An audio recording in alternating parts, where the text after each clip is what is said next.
Olá, olá, tudo bem, pessoal? Começamos mais um diálogo para não passar em branco nessa sexta-feira, dia 17 de julho de 2020.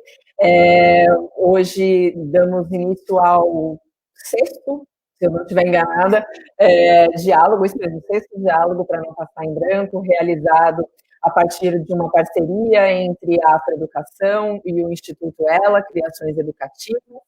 E, como sempre, tenho aqui comigo, né, como parte dessa mediação, Ana Helena Passos. Tudo bom, Ana?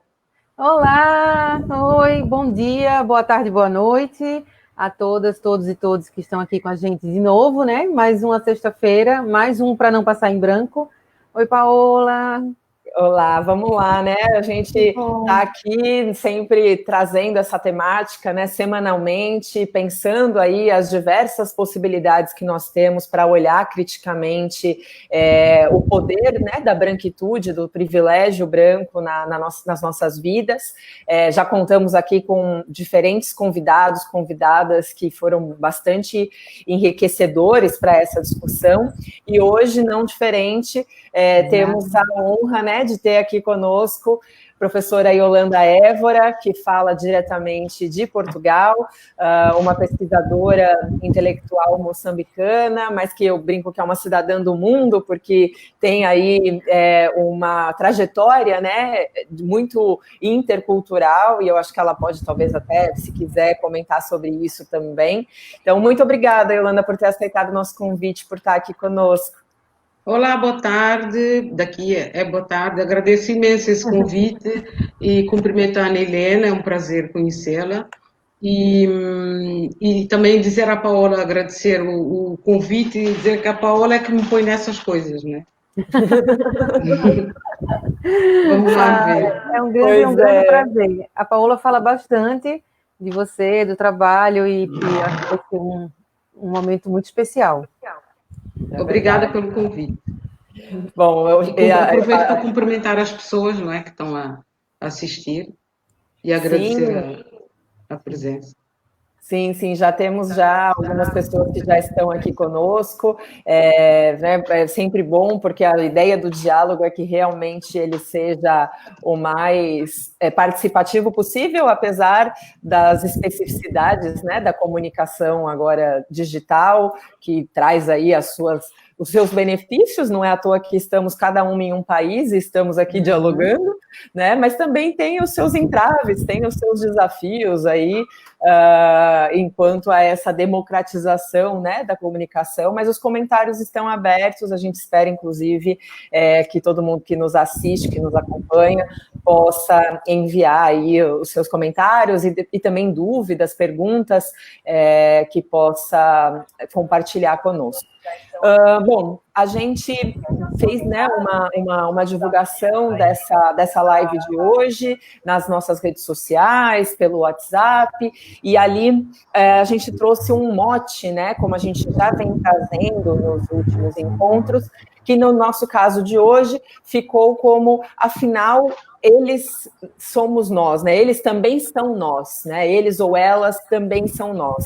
E essa foi uma provocação trazida pela própria Yolanda para servir de um pontapé inicial da reflexão que ela gostaria de compartilhar com a gente. Então, eu gostaria, por favor, Yolanda, que você pudesse contar um pouco mais sobre ti, para quem não te conhece, porque, afinal, acho que eu tenho esse privilégio, mas talvez tenha gente aqui que esteja conosco que ainda não te conheça, e acho que nada melhor do que a gente poder se apresentar em primeira pessoa, e também já aproveitar para contar um pouco da onde veio, né, essa ideia dessa provocação do, afinal, eles e elas também são nós.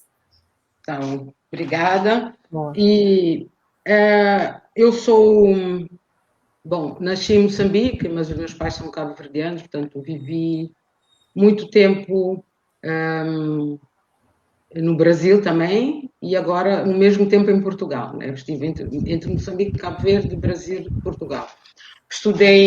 Sou psicóloga social, estudei no Instituto de Psicologia da Universidade de São Paulo, e neste momento sou investigadora, portanto, pesquisadora do Centro de Estudos sobre a África e do Desenvolvimento do ISEG, que é da Universidade de Lisboa, e sempre trabalhei sobre migrações e diásporas, principalmente a migração diáfrica-verdiana, e interesso-me muito pela questão das narrativas que se criam em torno da diáspora, mas nesse momento tenho a coordenação de um projeto muito importante que é financiado pela FCT, e que se chama Afropor, Afrodescendência em Portugal, Sociabilidades, Representações e Dinâmicas Sociopolíticas e Culturais. E foi mesmo a partir dessa pesquisa, do trabalho que nós estamos a fazer, a partir do Afropor, que me surgiu essa sugestão do título, né? Porque nós estamos a falar de afrodescendentes, num momento importante em que há um setor da sociedade em Portugal que reivindica cidadania, não é? E todos os entraves, as dificuldades e possibilidades dessa reivindicação, elas estão totalmente articuladas à questão da branquitude aqui em Portugal, não é? Portanto, essa seria a primeira razão de eu ter proposto isso, né? É claro que nessa pesquisa, já tem quase 2 anos, é claro que o racismo é o tema central, não é? Que emerge com força e predomina, não é? Mas é o racismo e todos os seus desdobramentos, né? A questão da subalternidade, da desigualdade, da discriminação no acesso aos bens e à cidadania de pessoas que são descendentes de africanos. Portanto, é importante, do ponto de vista, não só do ponto de vista científico, como sociológico, no sentido de social, que apontemos quais são as articulações e as circulações em torno do tema do racismo. Ou seja, o racismo está assente em relações de poder e de dominação, não é? O racismo é algo que é relacional. Portanto, sobretudo nos últimos anos, tem-se abordado e tem-se lutado ativamente contra o racismo, se nos últimos anos isso tem trazido para o debate, para o espaço público, a questão das desvantagens do grupo que é alvo do racismo, é preciso compreender e explicar quais são as vantagens para o grupo que expressa o racismo. Eu optei, e como tenho cerca de 30 minutos nesta primeira parte da nossa conversa, eu optei por não falar ainda na operacionalização dessa questão, então que teria a ver inclusive com a descrição de eventos, de acontecimentos, de formas de estar, não é? E optei por ir mais para fazer perguntas, não é, à questão. Porquê? Porquê que nós temos que falar das vantagens também, quando falamos do grupo e as suas desvantagens? Porquê que temos que falar do grupo e das suas vantagens? Porque essa inferioridade e subalternidade que se pretende atribuir a pessoas por causa da cor da pele tem como seu corolário a supremacia, a superioridade, um lugar social que não é questionado. E tem também estruturas sociais e instituições que zelam pela proteção e pela confirmação desse lugar de conforto que a branquitude traz, não é?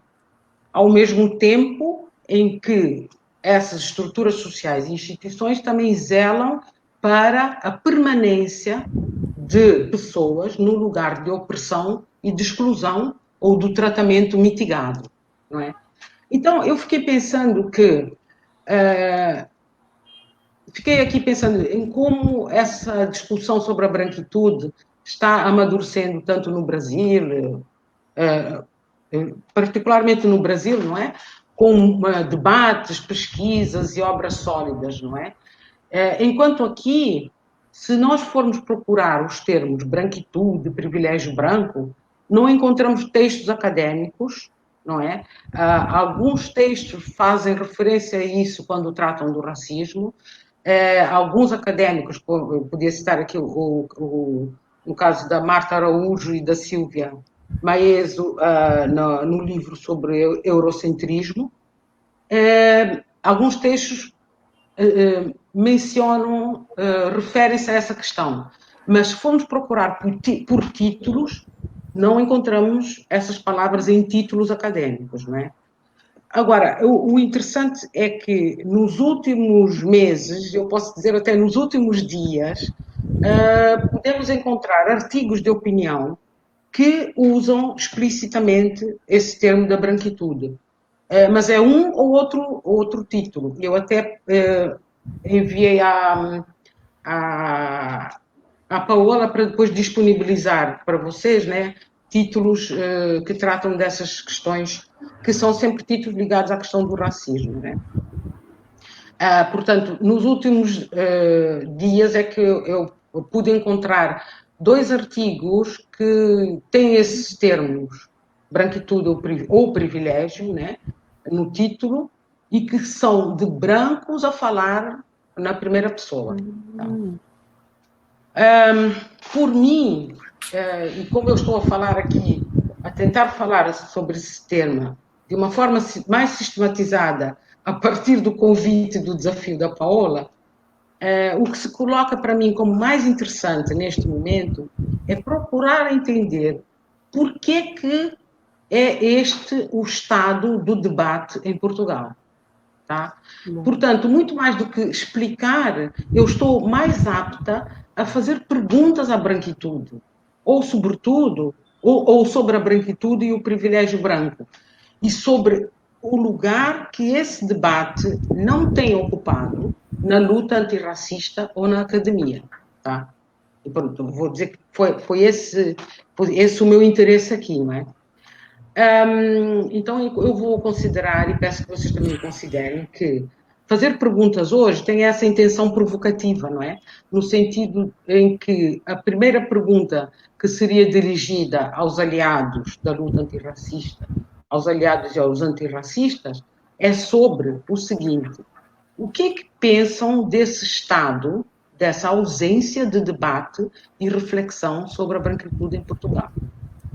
O que é que salta à vista quando esse tema aparece de forma lateral no debate sobre o racismo? O que salta à vista é toda a discussão em torno da afirmação: Portugal não é um país racista.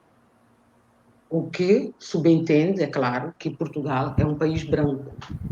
Esse é o não dito, não é? E também a discussão também vai muito em torno da reação em relação ao grupo que é o alvo de práticas e ideias que é o alvo do racismo, né? Existe uma máxima que é sempre o argumento: preto, vai para a tua terra. Eu estou inclinada a propor que, é claro que essa discussão, além de outros, né, tem 2 balizamentos que eu gostaria de trazer aqui. Primeiro, tem a ver com o estado da relação com o passado colonial, que é uma relação presente com o passado colonial. E segundo, tem a ver com como é que a migração serve aos propósitos de garantir a continuidade colonial, de manter essa crença na superioridade branca e garante uma divisão clara entre nós e eles. Ou seja, nós, brancos, eles e elas, negros. Como é que a forma como a questão da migração foi aqui tratada e colocada e que tornou-se um alvo de gestão, né? Portanto, há todo um aparato administrativo e burocrático para gerir o migrante. Como é que toda a concepção dessa gestão da migração, ela permite fugir da questão da raça. E, portanto, permite escamotear a questão da branquitude. Em relação ao primeiro balizamento, que tem a ver com a continuidade colonial, não é? O que está presente ainda é essa ideia de um passado colonial que foi um feito de vencedores, não é? Com resultados incríveis que são exaltados, o resultado do empreendimento colonial, o colonialismo bom dos portugueses, que inclusive até se misturaram mais do que outros, como o caso dos franceses ou dos ingleses.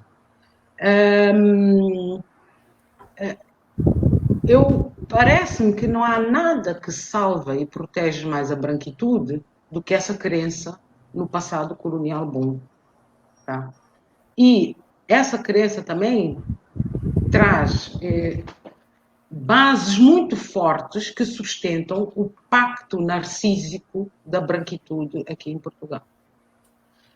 De tal forma que faz com que nem sequer a esquerda tenha um engajamento evidente e sem dúvidas e sem hesitações em torno das questões raciais e das reivindicações dos grupos que são definidos como tendo raça.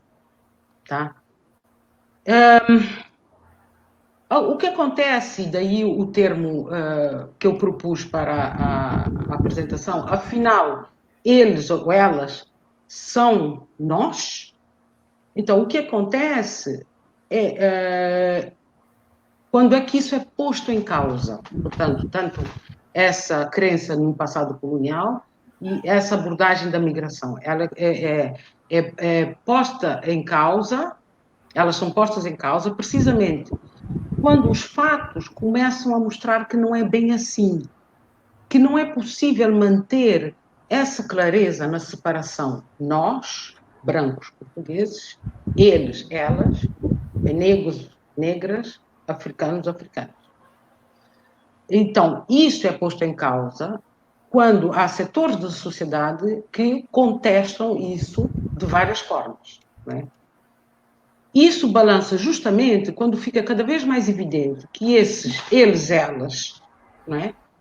Essa possibilidade de associar eles, elas à África começa a mostrar brechas grandes, o que significa que também mostra que também existem brechas no nós brancos, tá? E isso tem muito a ver com a questão da presença negra em Portugal. Ao contrário do Brasil, ou dos Estados Unidos, ou de outros países das Américas, por exemplo, quem vê o que está acontecendo nos Estados Unidos, aparecem de vez em quando vídeos de pessoas brancas reagindo a pessoas negras e a dizer: se estás mal aqui, vai para a África. Mas percebe-se que isso é um argumento que é muito fraco, no caso dos Estados Unidos e do Brasil, quer dizer, é facilmente desmontável. Aqui em Portugal, a questão da pertença vem antes da questão racial e serve para esconder a questão do racismo. Eu tenho essa hipótese de que, na contemporaneidade, a questão migratória serviu até agora para confirmar e para atualizar todos os argumentos que justificam a superioridade branca e a subalternidade atribuída aos negros. O fato de, ao contrário do Brasil e dos Estados Unidos e outros países, o fato de muitos africanos terem vindo para Portugal depois da independência, e isso não significa que, historicamente, os africanos tenham vindo para Portugal só depois da independência. Historicamente sabemos que a presença é muito mais antiga, mas esse facto, que é marcado a partir das independências nas ex-colónias, permite que o debate, ao contrário do Brasil e dos Estados Unidos, em que a questão da branquitude era colocada num contexto em que os dois grupos, os grupos em disputa, estão no mesmo lugar. Aqui isso é colocado como uma dúvida sobre a legitimidade da presença negra em Portugal. Ou seja, ainda se argumenta contra a legitimidade da existência dos negros e das negras, agora aqui na ex-metrópole, tá? E ainda se admite a naturalidade do facto dos brancos terem direitos e acesso aos recursos, à propriedade e a todos os bens que estão aí disponíveis, né? Por causa dessa ideia de que negros e negras não têm direito porque eles não estão na sua terra. Portanto, eu acho que esse é um elemento muito importante quando se aprofundar a discussão sobre a questão da branquitude, que me parece que dá uma base sólida para esse argumento e que ainda não foi desmontado suficientemente. Né? O entendimento que se tem aqui em Portugal sobre a migração e os migrantes vindos de África permite manter as percepções e as representações dos povos colonizados. Eu diria, não vou aprofundar aqui, mas podemos trazer na discussão, que os migrantes são os colonizados na ex-metrópole. Isso tudo permite escamotear o racismo e permite que não se fale da branquitude. Quando você tem esse argumento na ponta da língua de poder dizer preto vai para a tua terra, a branquitude fica protegida. Você não está falando da raça ainda, mas do direito à pertença ao lugar. Tá? Portanto, isto aqui eu vejo como um passo antes em toda essa discussão. A possibilidade ainda de essa questão da migração trazer a possibilidade de você afirmar, fazer a ligação negro-África, branco-Europa, e de dizer que a Europa é branca. Portanto, nós temos todo um aparato administrativo burocrático montado em torno da migração e dos migrantes, que é um aparato que faz o quê? Ele penaliza, criminaliza, subalterniza a presença negra em Portugal. E subalterniza, sobretudo, continua a subalternizar o lugar de onde veio. Porque a ideia é que explica-se a presença do migrante aqui sempre a partir de necessidades que ele traz do país de origem. Nunca se coloca na justificação e no argumento sobre a migração em Portugal, não são colocadas as necessidades de Portugal ter imigrantes.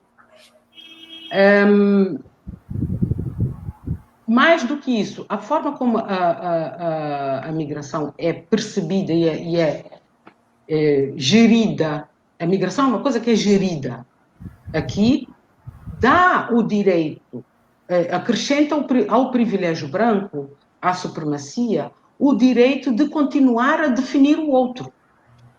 Tá? E isso é um elemento importante para a manutenção da branquitude. Por exemplo, e do ponto de vista académico, nós sabemos que a migração para a Europa, a partir das independências das ex-colónias, ela permitiu uma consolidação dessa área de estudos, né? Estudos sobre a migração, e particularmente na questão das identidades, não é? Porque termos como a identidade foram particularmente beneficiados, em termos de aprofundamento e do conhecimento, com esse tratamento que a Europa percebe que é necessário dar ao migrante. Toda a conceptualização em torno do migrante e da presença migrante aparece como um grande trunfo para a Europa, como um instrumento muito importante para mostrar que as pessoas não são daqui. E para dizer que essas pessoas não são daqui, sem colocar a questão, elas não são daqui porque são negras. Elas não, na verdade, diz, elas não são daqui porque são migrantes. E não é necessário dizer, elas não são daqui porque são negras. Acontece que, portanto, consequentemente, você pode dizer, essas pessoas não são daqui, isso reforça que nós somos daqui. Tá? Fica escamoteada a questão do racismo e há uma patologização de todo o empreendimento migratório. não é? Há toda uma construção de problemas à volta da pessoa que não é deste lugar. Isto tudo num processo de escamotear a questão do racismo.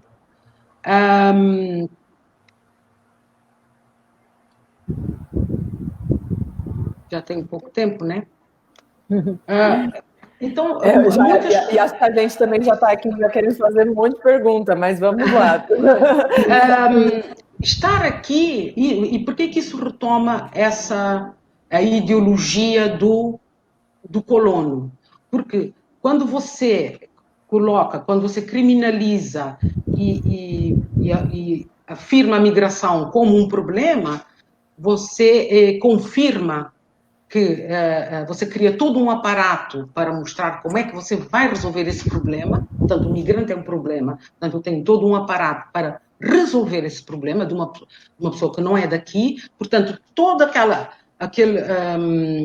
aquela ideia de que em África, não é, do tempo colonial, sem nós vocês não são nada. Tudo isso é trazido para a ex-metrópole. Portanto, estar aqui, o negro estar aqui é uma concessão, uma atribuição moral e uma benevolência. É claro que os migrantes sempre lutaram contra essa definição de si, mas isso tem sido particularmente evidente nos últimos tempos com a presença dos afrodescendentes. Ou seja, começa a ser cada vez mais difícil você dizer preto, vai para a tua terra, ou você não é daqui, quando você tem pessoas negras que nasceram aqui, né? Mas então eu percebo que nós neste momento, em torno da questão do racismo, nós estamos com o foco a incidir mais nessa questão.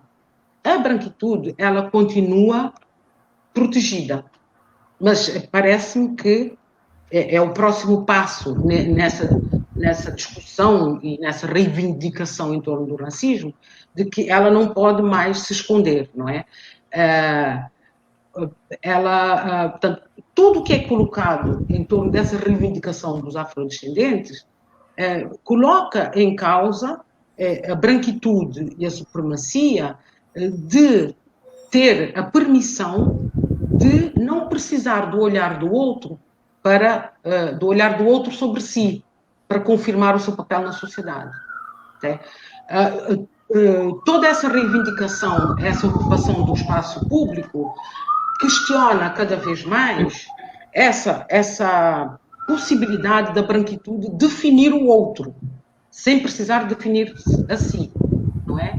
Então, coisas como pessoas negras que nasceram em Portugal não terem direito à nacionalidade, não serem consideradas portuguesas, começam a apresentar brechas, e nós estamos precisamente num momento de debate e de grande disputa na arena pública em relação a isso, né? E parece-me que é evidente que isso não vai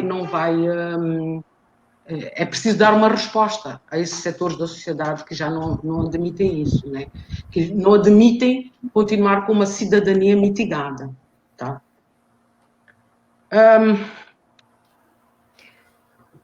Portanto, falar da branquitude, vou terminar já, não é? Continua ligado a um debate que parece-me que é específico de Portugal e da Europa, no sentido em que está ligada à necessidade da Europa se descolonizar e de Portugal se descolonizar, não é?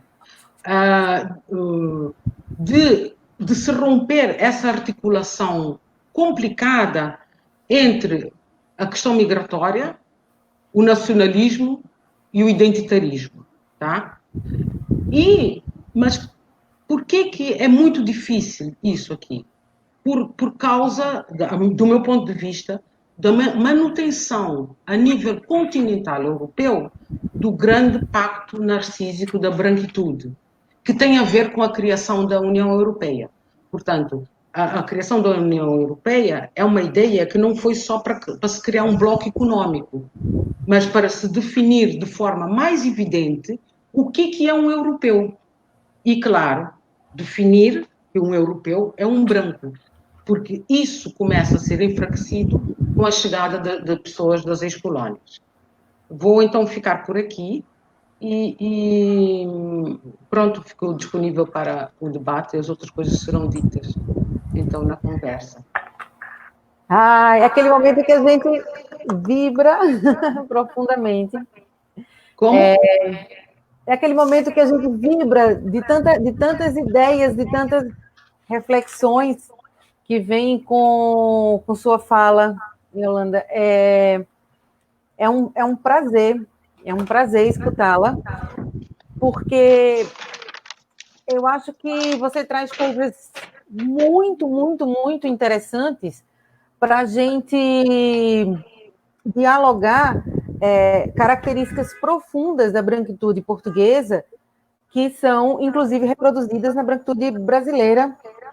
E aí, principalmente nessa disputa territorial, né, que é por excelência, uma disputa colonial de espaço, como uma característica muito profunda da branquitude portuguesa, né?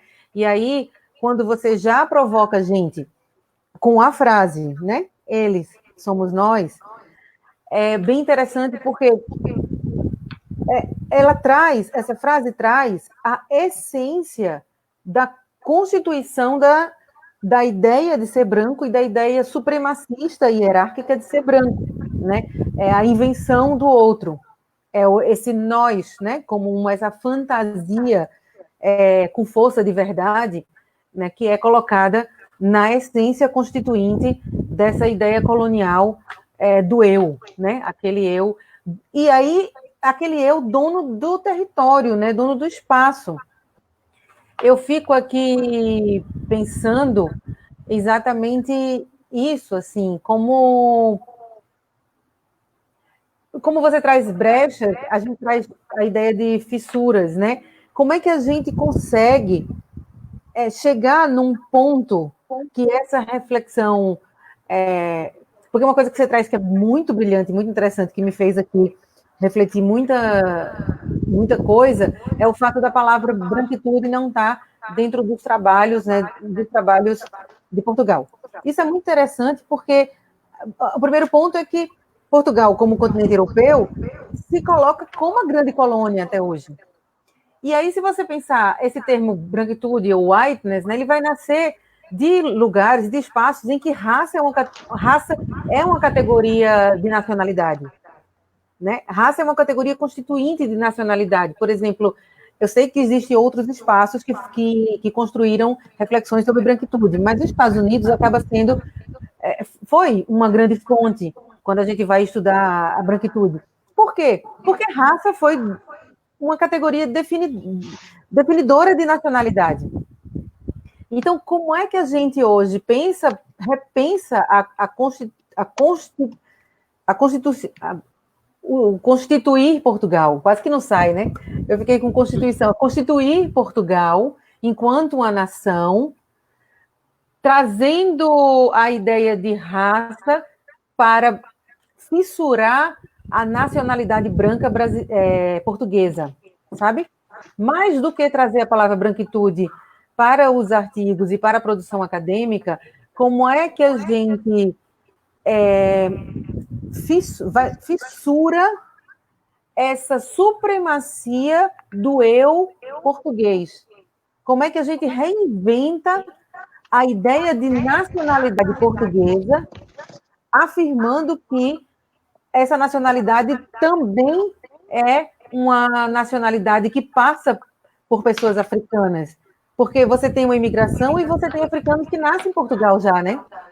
Ou seja, a Grada Quilomba mesmo traz muito isso, inclusive a Reni Edo Lodge, né, também do Por que não conversar mais com pessoas brancas sobre raça, ela mesmo fala isso, quando ela vai entrevistar um político conservador, né, extremista de direita, branco, inglês, e ele fala, você não é daqui. E ela fala, eu nasci aqui, eu sou inglesa.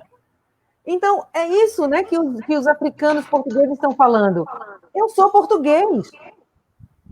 Então, para mim, o que me inquieta e me questiona é como é que se reconstitui uma nação portuguesa, trazendo na essência das identidades o debate de raça, a profundidade de raça e as fissuras territoriais que é necessário existir para reconfigurar a nação portuguesa.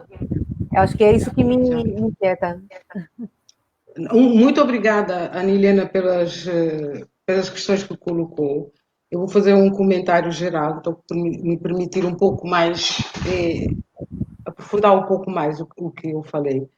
O que se você falar sobre Portugal e sobre o Brasil, por exemplo, você aqui em Portugal não teria uma situação em que, como aconteceu há poucos dias no Brasil, em que a Associação Técnica de Cinema, a Paola pode indicar melhor Sim, foi a Associação de Críticos de Cinema, né, do Rio Grande do Sul.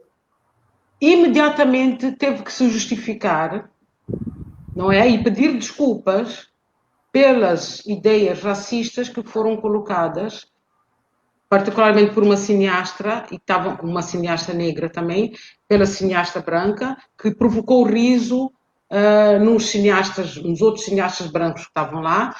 E essa associação teve que imediatamente pedir desculpas e justificar-se claramente. Aqui em Portugal isso não acontece. No sentido assim, que eu acho que é um sintoma muito importante.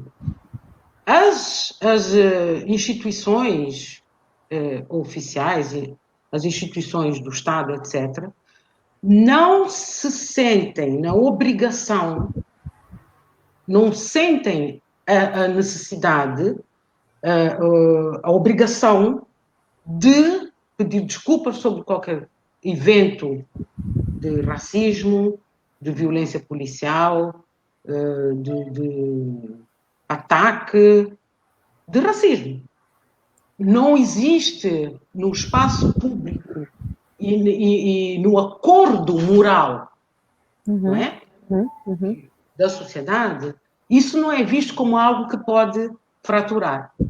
Portanto, os acontecimentos de violência policial, que são amplamente denunciados, os ataques cada vez que pessoas negras se manifestam, que reivindicam, os ataques às ações de ativismo de negros, recebem ataques, mas não existe uma preocupação, uma necessidade, isso não está colocado socialmente, de que você precisa pedir desculpas, se justificar. O branco não se justifica. Nossa. Nunca. Né?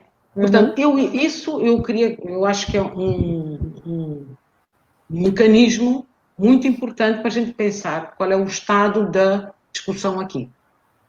Tá? Nossa. Total. E no caso, com tantos casos de violência policial que já aconteceram aqui em Portugal, eu até prestei atenção, não é? Noutros lugares, algum órgão oficial procura explicar o que aconteceu. É no sentido assim, de dar uma satisfação, de sentir que tem que dar uma satisfação àquela comunidade que foi atingida através de um evento com uma das pessoas, não é? Não existe isso. Para mim é muito sintomático do Estado, do que você não precisa se justificar. Sim. Nem pessoalmente, nem institucionalmente, né? Pelo contrário. Quando você diz isso, eu me lembro de um caso que aconteceu, de uma reportagem da televisão portuguesa, que foi veiculada bem no início da pandemia do Covid-19, dizendo que aqui em Moçambique, né, de onde eu falo nesse momento, havia tido uma quantidade de mortes já absurdas em torno do Covid, que as pessoas estavam, né, desesperadas no combate à pandemia, e era uma matéria que trazia Moçambique para esse lugar, que é o lugar da estereotipia branca em relação às populações negras africanas, que era uma reportagem assim, bastante sensacionalista da RTP, e que mostrava isso, assim, porque em Moçambique a coisa está terrível, porque todo mundo está morrendo, porque o número é já de milhões de mortos, assim. Um dado que não fazia nenhuma coerência com a realidade, né? Pelo contrário, era totalmente avesso à realidade. E isso foi veiculado e depois só foi tirado do ar. Eu não me lembro de ter tido, eu lembro só deles terem emitido uma nota dizendo que havia tido um erro da reportagem, mas morreu aí. Não houve, por exemplo, uma outra reportagem a ser feita para explicar que aquela atitude, né, tinha sido, primeiro, de uma péssima condução jornalística, de uma péssima apuração jornalística, e ainda de manutenção de um racismo institucional e estrutural português em relação a Moçambique, né? Então, e a comoção foi muito mais aqui em Moçambique, talvez, do que aí em Portugal, né? Imagino. Aí, assim, eu quando estava a preparar, eu fiquei pensando assim, é muito difícil para nós trabalharmos como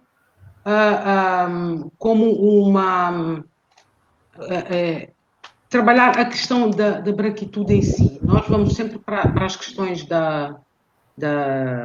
do racismo. Mas, veja, onde é que está a branquitude? Nessa possibilidade de você não se justificar, o máximo que pode acontecer em relação a eventos claros de racismo e de supremacia branca em Portugal, o máximo que pode acontecer, e nós nem temos a certeza disso, porque não sabemos, você, de alguma maneira, as instâncias do nível diplomático, terem alguma conversa com os países de língua oficial portuguesa, não é? Porque, afinal, nós estamos num período de muita importância das trocas, dos negócios, não é? Porque depois das independências ficou um percurso importante em termos de negócios. Portanto, eu suponho que alguma justificação seja dada nesse nível diplomático, quando o acontecimento é muito grave, não é? Que possa ser dado nesse nível, mas assim, num contexto social mais amplo, não é? Sim. E aí eu acho que tem um aspecto que vai bastante de encontro, inclusive, a dica que eu separei para a gente poder conversar hoje, né? A gente sempre tem essa dinâmica, né, de a cada programa dos diálogos para não passar em branco, a gente sempre compartilha dicas que depois, inclusive, são dispostas lá nos destaques do Instagram da Afroeducação, né? Então, quem quiser acompanhar as dicas que já foram dadas anteriormente, tem como acessar isso tudo lá nos destaques das dicas do Instagram da Afro. E a minha dica, nesse caso, né, já quero aproveitar para trazê-la aqui à tona, é o filme Praça Paris, que foi dirigido por uma cineasta brasileira bastante importante, considerada, né, bastante importante nessa cinematografia nacional do Brasil. E eu não sei se vocês assistiram esse filme, mas é um longa-metragem que vai apresentar uma realidade, né?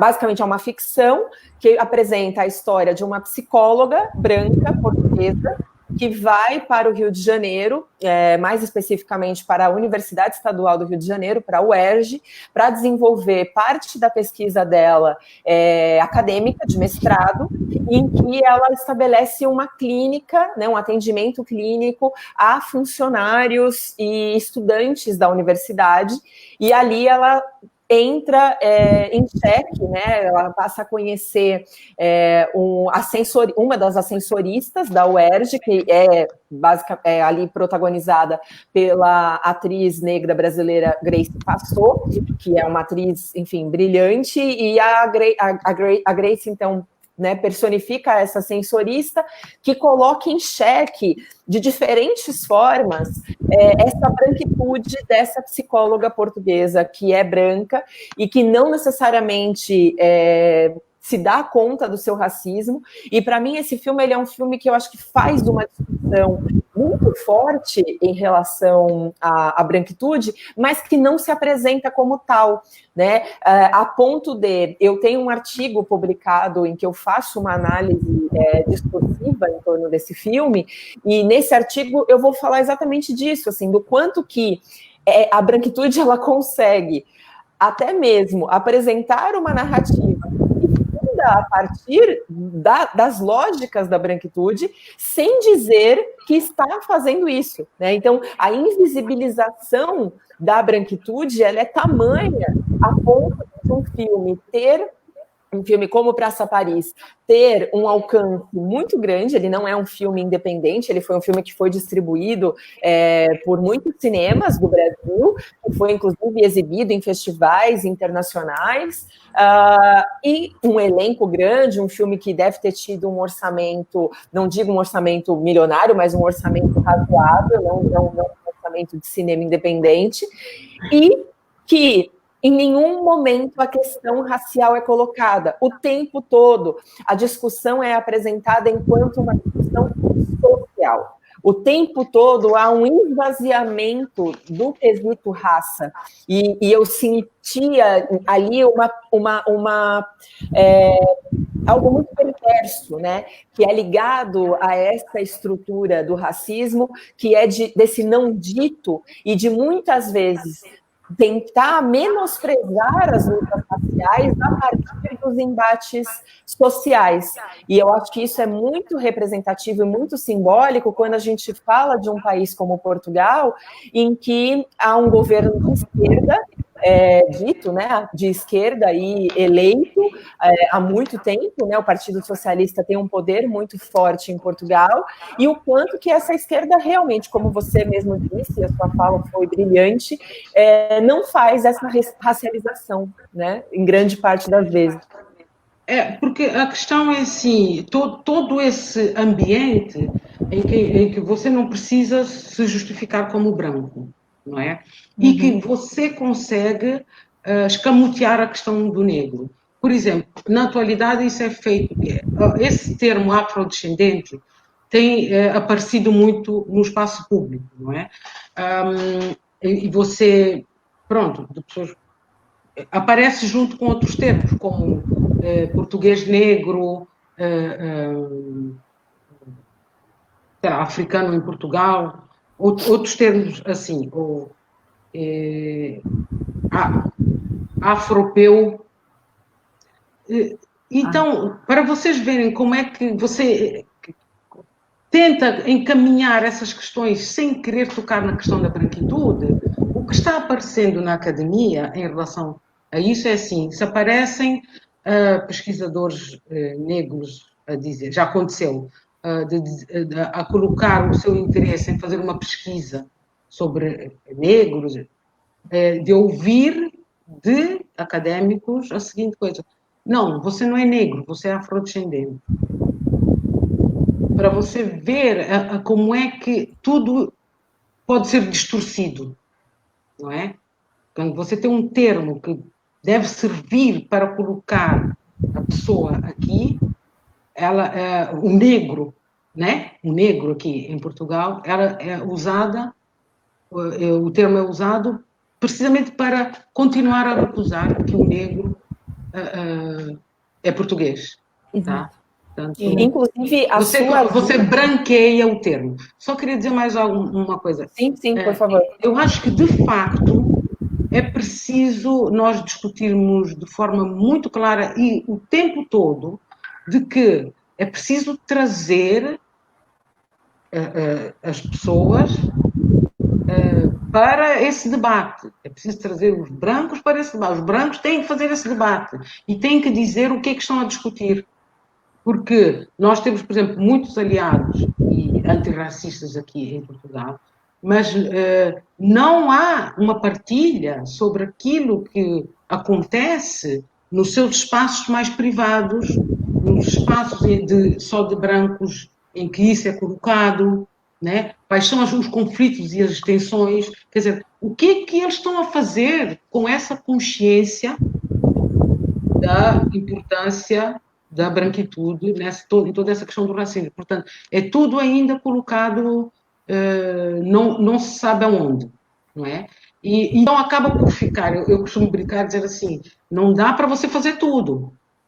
Você está na luta antirracista, como negro, como negra, e ainda tem que ficar a falar de branquitude, eu até disse a Paola, não é? Não dá para fazer tudo. Então, só que para mim é sintomático que não haja essa discussão aqui ainda, que ela não seja assumida ainda, não é? Do ponto de vista acadêmico, do ponto de vista do ativismo, etc. Sim. O que eu ia dizer é que a dica que você separou hoje para a gente, para compartilhar aqui conosco, né, Yolanda, acho que mostra muito isso também, né? Quer comentar um pouquinho do livro que você selecionou? Não, eu selecionei vários links. Sim. Os links a gente vai compartilhar depois, mas o livro que eu faço menção aqui é aquele da Joana Gordão Henriques, né, O Racismo no País dos Brancos Costumes, que você comentou que é um livro que também, na sua percepção, pode ser interessante para fazer o aprofundamento dessas questões que você traz, né? É um passo, até no título, tá? Não é? Quer dizer, que é uma novidade que fala, portanto, o racismo no país dos brancos costumes. Né? Está aí anunciado isso. Agora, também eu ainda não, o momento em que se está, esse momento em que nós estamos aqui em Portugal, de discussão sobre essas questões, whiteness, não é? Eu ainda não sei se é esse termo branquitude que vai ser adotado aqui, né? Que vai ser assimilado. Não sei se é, porque eu, a conversar com um académico que eu gosto muito aqui, o Miguel Valde Almeida, e ele tinha colocado essa dúvida, chamando muita atenção que é uma tradução que foi feita no Brasil, não é? Então, nós estamos, para vocês terem uma ideia do ponto do debate, não é? E da admissão da questão da whiteness, eu ainda não sei se é esse o termo que vai ser adotado para se discutir isso que se discute dentro desse chapéu da branquitude, né? E do privilégio branco. Nossa, perfeito isso. O Miguel, ele estuda masculinidades, né? Sim. Isso. É um dos grandes intelectuais aqui e pertenceu também a um partido de esquerda, né? Ele foi deputado durante algum tempo e ainda há poucos dias escreveu um post falando de uma coisa que eu ainda não vi, assim, de uma forma tão articulada, outras pessoas a chamarem a atenção para essa discussão, que é essa ideia de que a esquerda, depois do 25 de Abril, colocou várias questões em pauta, não é? Todas essas questões da esquerda, de rever o passado colonial, etc., e nunca falou da questão racial. Interessante. Eu me pego aqui pensando, adorei isso que você trouxe, e me pego aqui pensando realmente se branquitude seria o termo, porque eu acho que a discussão ela aparece como colonial mesmo, né? A ideia de porque como é negado a raça como uma categoria constituinte, de nação, então acho que o debate, parece que o debate dos corpos negros e brancos aparece com a palavra colônia, né, com a ideia de colonização, porque é muito atrelado com o território. Como aqui branquitude acho que fez sentido, porque atrelou raça e classe. Acho que branquitude está a falar como raça e classe, né? Tipo, então, eu acho que aí vai ser uma palavra que atrele raça e território. Né? Mas eu acho que atrela raça e território no processo de você falar de raça e classe também. Sim, Há uma grande discussão aqui da esquerda, principalmente a esquerda como Partido Comunista, etc., que também não discute essa questão racial, porque diz que é uma questão de classe, não é? Sim, exato. E, portanto, está aí também outra coisa, ainda está nesse processo, né, de discussão, se é uma questão de classe ou não é. E aí, depois, quando você vai ver os exemplos práticos, né, da experiência social, é claro que você tem um artigo que saiu há poucos dias, que também é de uma moça que é mestiça, né, que fala sobre branquitude. Eu enviei aí enviei o link à Paola, e que ela conta o episódio de uma senhora que estava a pedir esmolas, não é? Essa moça, acho que é Catarina, que é a autora do artigo, estava junto com um amigo branco, e quando eles não dão dinheiro à senhora, ela insulta, não é? E aí você tem um episódio, por exemplo, de um negro que está no transporte público e levanta-se para oferecer o lugar a uma senhora branca com um saco, etc. E a senhora recusa-se, não é? Com toda a sua superioridade branca, recusa-se a aceitar o lugar que um negro dá. Diz que nunca, e fala alto, imagina ela alguma vez aceitar o lugar de um negro. Portanto, há muito a discutir aqui ainda sobre isso. sim. A esquerda acusando os ativistas e os aliados, principalmente os ativistas, de trazer isso como uma questão identitária. Há muito a discutir. Muito interessante. Eu acho que a minha dica vai nesse sentido também, né, Paola, que quando você falou do Brasil, e também disso, né, de como o Brasil está, de uma certa forma, avançado na discussão crítica ao racismo, por uma coincidência, eu trouxe aqui uma mulher, uma feminista negra, uma mulher negra importantíssima nessa denúncia do racismo. Na realidade, foi uma conversa com a minha sócia, Cimeia, que está aí aqui com a gente hoje de manhã, e eu estava assim, Cimeia, e né, eu coloquei lá no grupo da Cimeia Débora do Instituto Ela, sobre a dica de hoje, refletindo sobre a dica de hoje, porque eu estava pensando no nome, e aí a Cimeia falou, não, porque eu estava pensando exatamente num nome que trouxesse um pouco dessa história de denúncia do racismo, né, nessa história de já despertar para uma decolonialidade de produção de conhecimento, mas que fosse do nosso passado recente. E aí a Cimeia me ajudou e lembrou da Lélia Gonzalez, e a minha dica é O Lugar de Negro, né, da Lélia Gonzalez, que é um livrinho pequeno, né, que ela faz junto com o Carlos Rasenbaum, e é um livro muito antigo, de acho que início da década de 80, e eles estão denunciando exatamente essa ideia espacial que o racismo impõe aos corpos negros e brancos, né? Eles fazem essa denúncia do local mesmo, da configuração espacial. Inclusive, tem uma passagem que ele coloca exatamente isso, a ideia desse lugar de dominadores e dominados como se materializando em espaços sociais, né? De quem é o direito da casa, de quem é o direito do parque, né? Do lugar. E aí, eu acho que, no final das contas, eu acho que foi uma dica que ficou muito harmônica com o debate de hoje, porque o debate de Portugal é ainda muito embrionário, se passa a denunciar esse raça, classe, território e espaço, né? É embrionário em termos do termo branquitude. Assunção, em termos de assunção, porque a Milena estava falando agora, só a branquitude, só o privilégio branco é que pode explicar como é que num país que se diz completamente atrelado à questão das liberdades, da defesa das liberdades e dos direitos humanos, né? Que a Europa né? É a que segura a bandeira, como é que você sendo... só assim é que você pode admitir, como é que você, branco, não é? Consegue admitir que numa cidade como Lisboa, você passa numa artéria importante da cidade e quando entra à direita tem uma placa escrito lugar vigiado, que é indicador do lugar, você vai para um bairro que é predominantemente negro, não é?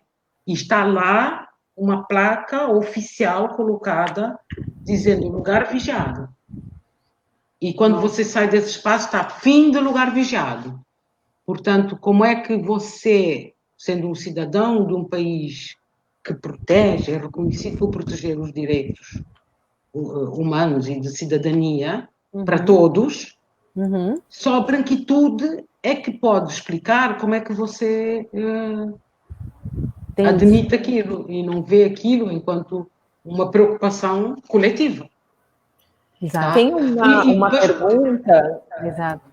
Uma pergunta que chegou aqui para a gente, pelos comentários do Facebook, que eu acho que pode ser bem interessante aqui para a gente trazer. Nós estamos já nos finalmente, né, do nosso diálogo, mas eu acho que vale a pena compartilhar aqui, até para que você também possa falar um pouco mais sobre isso, Yolanda. A Júlia Michaels, ela pergunta se há como comparar, né, se há comparações aí entre o Brasil e a Europa em relação à violência contra negros, sobretudo policial. Não sei se você pode comentar um pouco a respeito disso, por favor, antes da gente encerrar. Eu queria, antes disso, dizer uma coisa assim, que eu queria chamar a atenção que o ponto em que se está em relação a esse tema é um ponto que que nós temos que discutir, que ainda temos que discutir porque é que o branco acha que não deve ser convidado a pensar sobre o que é que significa ser branco em Portugal, tá? E em questionar a neutralidade racial. Acho que, em relação à questão da violência policial, guardando as devidas proporções, eu estou falando até em termos de tamanho, né? Só para ter uma ideia, portanto, há uma percepção de que, claro que a violência policial ela é muito mais dirigida a corpos negros, não é? E só para ter uma ideia, em termos de prisão, uma em cada 73 pessoas que têm origem nos países africanos de língua oficial portuguesa está preso. 1 a cada 73. E é um número 10 vezes maior do que a proporção dos portugueses brancos. Tá? Então, só isso dá ideia de como é que é essa situação aqui. Sim, com certeza, com certeza.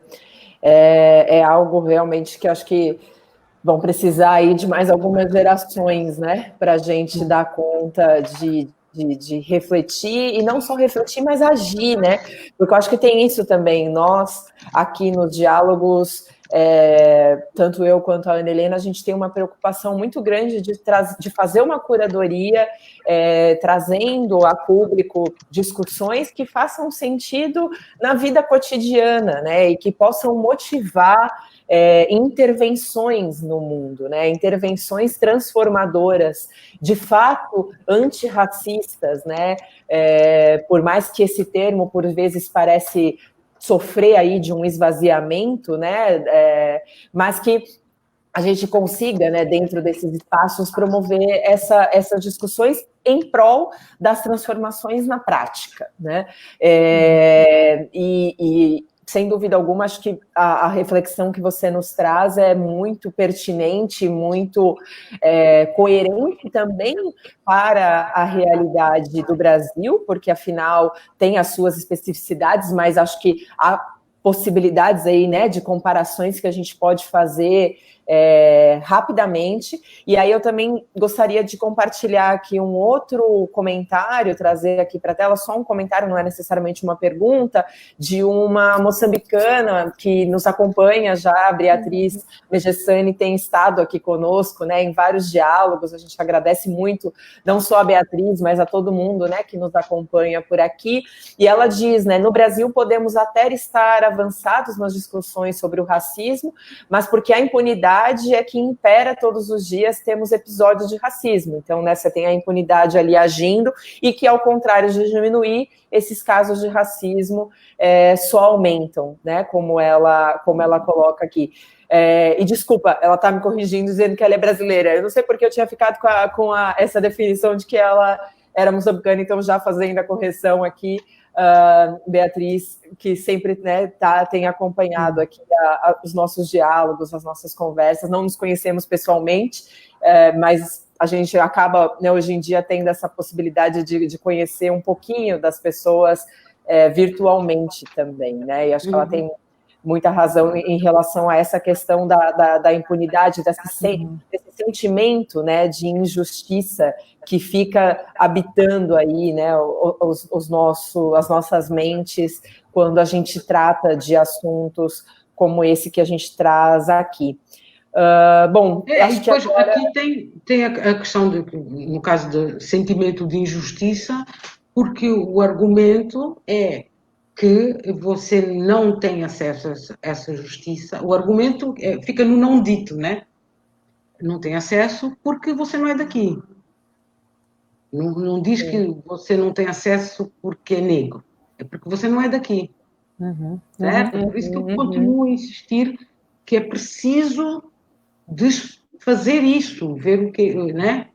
Desfazer esse argumento, que continua a proteger do que o branco não precisa dizer, não, eu sou protegido porque sou branco. Se você coloca que é porque ele é imigrante ou filho de imigrantes, que tem uma presença ilegal aqui, tem uma presença que tem que ser documentada, não é? Judicializada. Se você é imigrante, portanto, a tua reivindicação é outra. Você nem pode, não está nem autorizado a colocar a reivindicação. E há uma coisa que nos disseram durante a pesquisa no projeto de negros, portanto, afrodescendentes, que às vezes até colocam. O que é muito forte aqui é a reivindicação do seu direito de dizer eu sou português. Mas que coloca assim, alguns colocam direito de ser português e também direito de ser africano. Uma coisa que eu não consegui falar aqui, que todo esse processo, ele também classifica negativamente a presença africana no mundo. Porque enquanto você fala das descobertas, de mostrar o mundo aos mundos, quando você fala do empreendimento português, você fala que foram descobertas e foi Portugal mostra o mundo ao mundo. Quando você ilegaliza ou questiona a presença africana e negra em Portugal, você está a questionar a presença africana no mundo, a dizer que africanos não podem viajar, a não ser como escravos ou como pobres, não é? Subalternos. Mas isso é uma outra discussão. Então, só para acabar do que eu estava a dizer, de você ter afrodescendentes a dizer eu não sei para que eu vou ter aquele documento de que eu sou português, porque de qualquer maneira eu vou ser sempre visto como não português. E aí é por causa da cor da pele, não é? Sim, perfeito, perfeito. Eu só compartilhei aqui, né? A gente tem recebido também comentários parabenizando, né, Yolanda, pela sua fala, pela sua participação aqui conosco. Eu acho que a gente realmente fica muito grata por dividir, né, esse espaço contigo, e já deixamos aqui também dois convites, né? Um que é também já típico dos nossos diálogos, que a gente sempre tem um momento que é o momento de fazer um desafio, né? E aí a ideia é que a gente traga, então, quer compartilhar, Aninha, qual que é o nosso desafio de hoje? Não, vamos compartilha juntos, a gente vai fazer 3 tops, né? Um top 3, isso. Um top 3, fala aí um pouquinho mais do top 3. A gente já fez uma outra vez, vamos usar essa mesma estratégia novamente, né? Nas nossas redes sociais, tanto nas redes sociais da Afroeducação, quanto do Instituto Ela. A gente vai disponibilizar lá um card nos stories, pedindo para que vocês compartilhem, né? Porque acho que é isso, a troca de informações, ela precisa acontecer, e as redes estão aí para isso. Acho que esse é o grande objetivo, né? Não é necessariamente da gente ficar, às vezes, tudo bem que há quem ache muito legal ficar compartilhando cada coisa que faz na vida, mas o nosso interesse, na verdade, com isso é compartilhar sugestões de perfis que sejam interessantes, né, para que sejam seguidos aí nas redes sociais. Então, nos acompanhem, que a gente vai soltar esse card aí, né, esse cartaz desse top 3 agora esse fim de semana, e a gente espera que vocês possam participar conosco. E também já deixamos aqui o convite para que a gente possa se encontrar, né, na próxima semana. Temos um próximo diálogo para não passar em branco aí no dia 24, sexta-feira que vem, nesse mesmo horário, né, meio-dia, horário daqui de Brasília, às 17 horas aqui em Moçambique e 16 horas em Portugal. Então, esperamos que possamos aí nos encontrar, né, novamente. E muitíssimo obrigada, Yolanda, pela sua generosidade, né, de investir o seu tempo para que estivesse, né, estabelecesse essas trocas aqui conosco. Eu sei que é desafiador, porque, afinal, dentro do seu tema, inclusive, da sua atuação de pesquisa, branquitude não é um caminho que você traça de maneira explícita, né? Branquitude transversaliza as suas discussões. Então, a gente agradece muito por você ter aceitado o nosso convite, mesmo que esse não seja um enfoque, né, específico da sua pesquisa e dos seus estudos, mas eu acho que foi riquíssimo, porque nos desperta, né, a refletir sobre este tema de forma mais ampla, né, e mostra o quanto que essas questões, elas recortam a vida da gente de diferentes formas, mesmo que não necessariamente a gente dando esse devido nome, né, por vezes ao privilégio branco, né.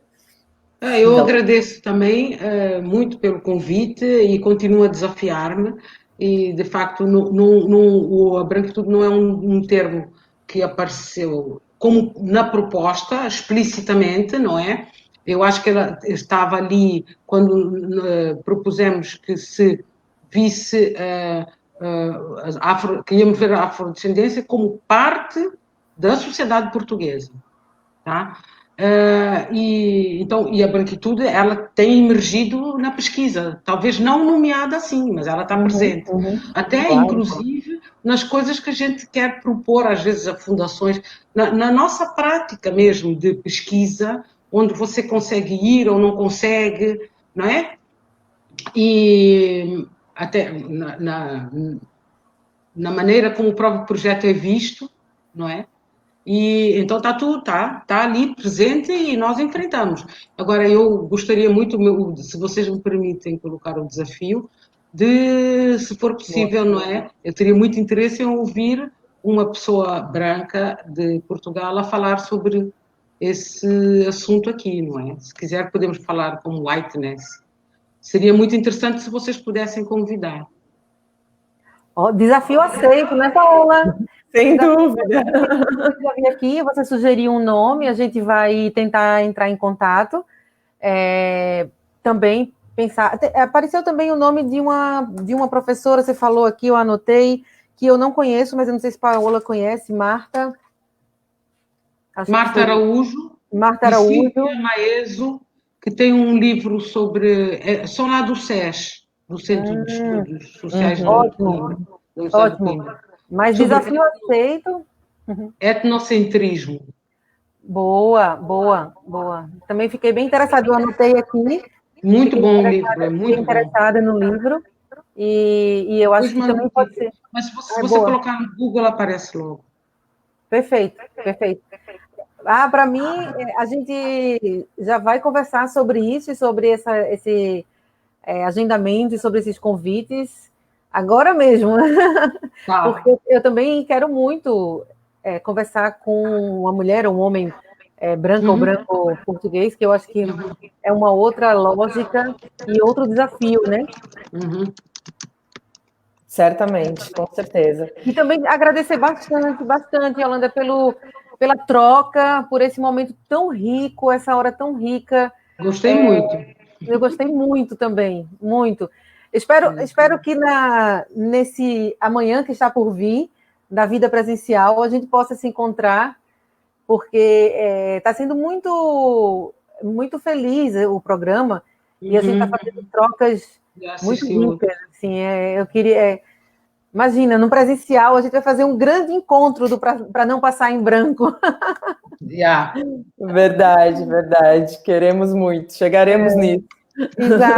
Exato. Oxalá cresçam os frutos. Certo.